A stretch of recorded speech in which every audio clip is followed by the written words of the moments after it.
Doncs sí, ja som a l'entrevista, anem a parlar d'ocells, anem a parlar d'un tema molt interessant. Tenim a nosaltres una persona que és una enciclopèdia en tots els sentits sobre això, sobre els ocells. Ornitòleg, professor d'ornitologia, Abel Julián. Hola, Abel. Bona tarda. Molt content que estiguis amb nosaltres i, bé, de fet, des dels 10 anys que ets aficionat a buscar ocells i des de fa 15 anys que has convertit la teva afició en la teva professió. Explica'ns una miqueta aquests inicis. Bueno, des de molt petitó, des dels 10 anys, doncs a mi ja m'agradaven els ocells i anava darrere d'ells i el meu pare em va regalar uns prismàtics del meu avi, d'aquells de la guerra, d'aquells antics, i vaig començar a interessar-me en els ocells i ha sigut el que m'ha agradat tota la vida. I ja en tinc 59, o sigui que jo porto 49 anyets mirant ocells sense parar i em continuo fascinant, igual que el primer dia. Sempre vas buscant ocells nous, coses noves, però tot i així continuo disfrutant amb la mallarenga, menjant a una menjadora i amb això és que t'ho passes molt bé. Abel, perquè l'ornitologia és molt més que anar a mirar ocells, feu una contribució real per la ciència. Sí, correcte. Actualment hi ha molts projectes de ciència ciutadana en la que nosaltres, la nostra afició, ens ho passem bé, encara que siguis professional, també t'ho estàs passant bé, i els caps de setmana, quan no estic treballant fent d'ornitòleg, estic anant a mirar ocells, o sigui que... 24/7, Exacte. I llavors les nostres observacions les posem a grans bases de dades que després tot allò es guarda i després hi ha uns científics, hi ha persones ja treballant en centres d'investigació que agafen aquelles dades, les analitzen i ens diuen les coses que van bé i les coses que van malament dels ocells. Aquí a Catalunya la base de dades més important que hi ha és Ornito, es diu ornito.cat, amb H intercalada, i allà hi posem unes 700.000 observacions d'ocell l'any, els catalans. Som molt col·laboradors aquí a Catalunya. Estem per la banda molt alta del rànquing europeu. Abel, per cert, ocells o aus? De fet, són sinònims i depèn una mica... Sí.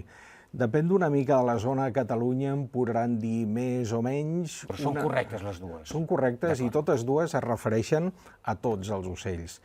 Després sí que hi ha els moixons, que en zones més de parla occidental a Catalunya, a l'Ebre o a Ponent, en diuen moixons dels ocellets petits.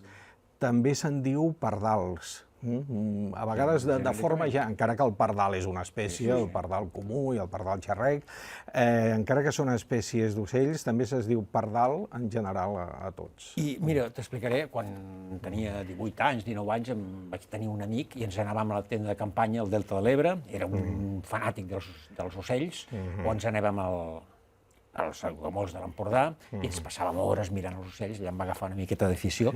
Estem parlant de l'any 77, 78, 79... Que encara no eren parcs naturals, no eren, allò era la selva. Estava en procés, el Jordi Sargatal ens ho va explicar. Sí. De l'any 77, 78, 79 fins ara, canvi climàtic, escalfament del planeta, quins canvis has pogut observar? En concret dels dos llocs que esmentaves, per exemple, el canvi és positiu. O sigui, tenim una situació en la que unes espècies emblemàtiques o que estaven en perill als anys 70-80, com que hem protegit les zones, com que ens hem sensibilitzat, els rapinyaires també, que abans eren alimanyes i els mataven. Hi havia una guerra contra els rapinyaires, tot això s'ha protegit i totes aquestes espècies han anat a millor. Però després les espècies comunes, pardals, pinsans, gafarrons, tots aquests han anat de baixa pels usos del sòl, pels pesticides, per la simplificació de l'hàbitat. Hi ha moltíssimes coses que podríem explicar de per què ha passat això. A sobre, després ve el canvi climàtic. El canvi climàtic el que està fent és, la Terra, com sabeu, ha anat canviant el seu clima durant la història de la Terra, ha canviat moltíssimes vegades de molt de calor a molt fred, però sempre ho ha fet amb cicles geològics, anem a dir... La petita era glacial, segle XVI, XVII, XVIII... Exacte. Llavors, en períodes de temps molt més llargs. I el que passa ara és que aquests canvis s'estan produint en qüestió de dècades o fins i tot d'anys, i això fa que els ocells no es puguin adaptar a aquest canvi. O a vegades s'hi adapten, però no les seves preses, o no el seu aliment, o no la vegetació de la que depenen. I llavors es produeix una desincronització entre els diferents elements de la cadena ecològica. I això està fent que algunes espècies estiguin baixant, estiguin davallant d'una forma molt important.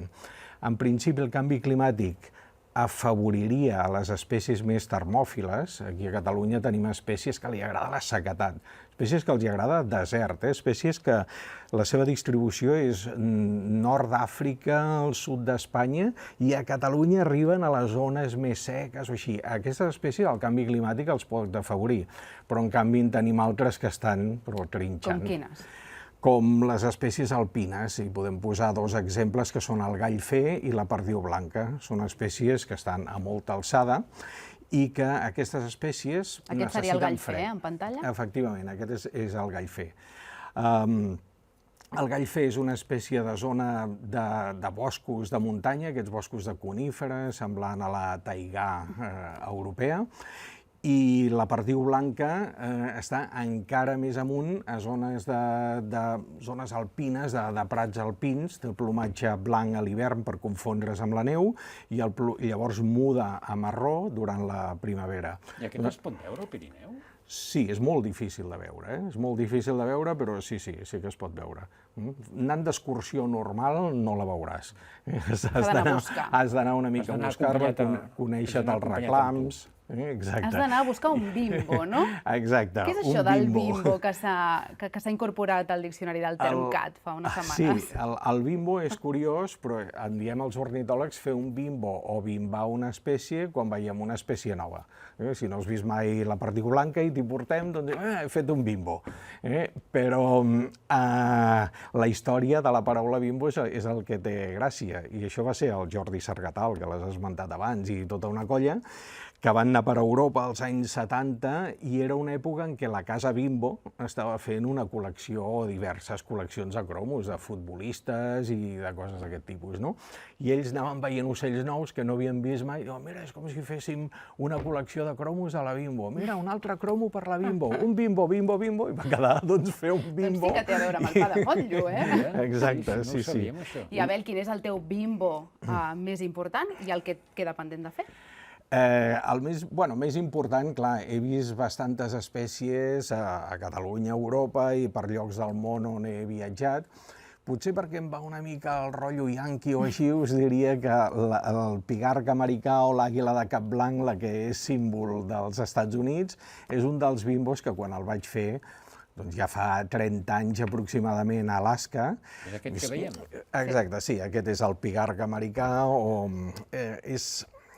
és una espècie molt bonica, molt emblemàtica, a més el context, no? Estar a Alaska, allà amb la grandiositat aquella de l'Àrtic d'Alaska, doncs era un gust. I em fa vergonya dir-vos el que em falta. Sí. Quin és, va? És el mussol pirinenc, és un ocell que tenim a Catalunya. Mira que maco. A mi m'agraden moltíssim els mussols i aquest és molt bonic. El que passa és que per veure aquest ocell doncs te n'has d'anar al Pirineu al mes de gener, a uns 2.000 metres d'alçada i sentir el sorollet que fa udolant i llavors anar-lo a perseguir.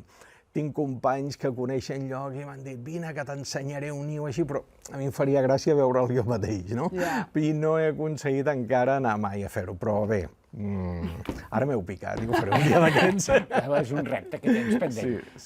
I les llevantades, perquè quan hi ha una llevantada es veu que vosaltres us poseu molt contents, però no com els meteoròlegs, perquè ens agrada que vingui una llevantada, sinó per un altre motiu, no? És molt interessant. Ara a la primavera, el primer que hem de saber és que molts dels ocellets petits, parlem d'ocellets petits, que són un 60% de les espècies d'ocells, són migrants nocturns. Els migradors són migrants nocturns, migren de nit. Llavors, a la tarda es congreguen, ara a la primavera, per creuar el Mediterrani, es congreguen al nord d'Àfrica. I quan cau la nit, doncs agafen i surten volant i s'han engreixat abans tot el que han pogut, comencen a migrar pel Mediterrani, i si mentre estan volant a les 2, les 3, les 4 de la matinada es forma una borrasca una mica més a baix de nosaltres, de forma que ens envia el llevant per dalt a nosaltres, doncs tots aquests ocellets que estan al mig del mar es veuen allà sobtadament amb un vent que els hi ve de cantó.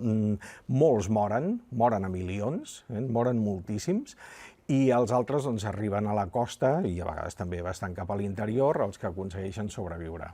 I llavors això a vegades ens porta ocells completament diferents als que solem veure. Per exemple, el 2019 hi va haver una llevantada el 9 d'abril que ens va portar l'influx més gran que hem tingut en tota la història de papamosques de collar, que és un ocell que se'n veu a l'any entre 0 i 3, anem a dir. I ens van arribar 50 de cop, 50 els que vam comptabilitzar, però segur que n'hi havia més. La llevantada, una cara i l'altra. Sí, la cara i la creu. sí. Una altra de les teves grans aficions, a banda de l'ornitologia, és la lectura i l'escriptura, i aquesta és la teva segona novel·la, Qui va veure el mussol de Horn Creek, i dius que és el gènere de thriller ornitològic. Sí, he inventat. Aquest gènere He creat un nou gènere, que és l'ornitothriller. Bé, de fet, és un thriller clàssic, anem a dir, amb assassinats, amb FBI, amb gent investigant l'assassinat, però amb un context de gent aficionada a l'ornitologia. Llavors, doncs, surten totes les bogeries aquestes que fem els ornitòlegs de fer qualsevol cosa per ser capaços de tindre un nou ocell a la teva llista. Abel, estarem com també molta estoneta parlant amb tu, és un plaer escoltar-te. Anem a veure si... Tu on vas néixer? Jo a Barcelona. A Barcelona, el 8 de març de 1963. Sí, correcte. Anem a veure si hi havia una llevantada. Ah, home, estaria bé. Mira, aquest és el mapa del temps. T'haig de dir, veus, la localitzes, la península Ibèrica? Sí, no. Veus que Catalunya, Barcelona, està dins d'una zona més aviat carbassa vermella? Sí. T'haig de dir que els dies abans i els dies després va fer molta calor i de llevantada res. O sigui, vas néixer en una situació molt tranquil·la i càlida. Però mira, hi havia hagut la nevada anterior, l'any 62, que la meva mare té fotografies d'ella embarassada amb la gran nevada allà. I després vaig néixer jo. I després Hitchcock estrenava Els ocells, poc després del 8 de març. Sabem que t'agrada molt. Doncs gràcies, Abel, i molta sort amb el bimbo del mussol. No marxis gaire lluny perquè de seguida ve el José Luis Gallego per seguir parlant d'aus. Perfecte.